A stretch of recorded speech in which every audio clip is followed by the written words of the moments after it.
susuyuin ka niya at habol-habulin ka niya lagi. Hello mga guys, kumusta kayo? Panibagong araw, panibagong video na naman tayo. And sa araw na ito ay sana namang video ang aking ituturo sa inyo na simpleng gabay o simpleng pamamaraan na makakatulong sa atin. At bago ang lahat, gusto ko lang mag-disclaimer sa mga taong hindi naniniwala at hindi gusto ang mga kagaya nitong video. Please skip this video at maghanap kayo ng videos na gustong gusto nyo dahil ang video na ito ay para lamang ito sa mga taong naniniwala and gusto mag-try. Sa lahat po ng mga nagko-comment dito sa aking video dito sa loob ng aking channel, mag-ingat sa lahat ng mga nagre-reply sa inyo na dinadala kayo sa kanilang WhatsApp, Imo app upang makaiwas po tayo sa scam. Ngayon po ituturo ko sa inyo paano kanya susuyuin at habul-habulin. Dito po is wala kang ibang gagamitin, wala kang ibang ihanda kundi sarili lamang ninyo. So kailangan na buo ang inyong loob sa paggawa nito, tiwala at paniniwala dito. So, kailangan na hindi ka dapat nagdududa sa inyong dapat na gawin. So, ganito po ang inyong gawin bago kayo matulog sa gabi.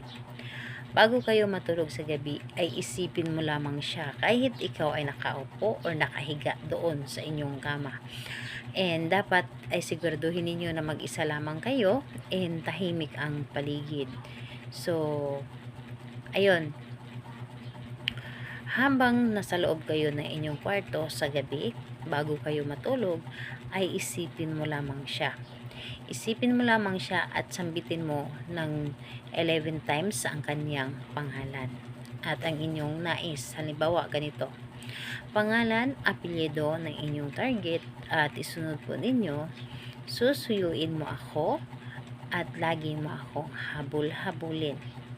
Pangalan, apelyido, susuyuin mo ako at lagi mo akong habul-habulin.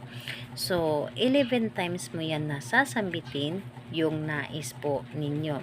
And siguraduhin po ninyo na yung pagkasambit ninyo is hindi siya kumulang at hindi sumobra. Kailangan sakto. Sakto ang pagkasambit po ninyo o ilang bisis ninyong pagkasambit. Kailangan 11 times lang po talaga ang pagkasambit ng kanyang pangalan, apelyido, at susuyuin mo ako at lagi mo akong habol-habulin. So, yun ang inyong dapat na isambit kahit sa isip lamang.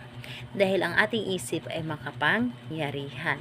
So, ayun po, pwede din po napabulong basta walang makakarinig. Kailangan na ikaw lamang nakakarinig. And kailangan na wala din po nakakalam sa inyong mga ginagawa. Dapat ay sikreto lamang yung mga ginagawa po ninyo. Ikaw lamang ang dapat na nakakaalam.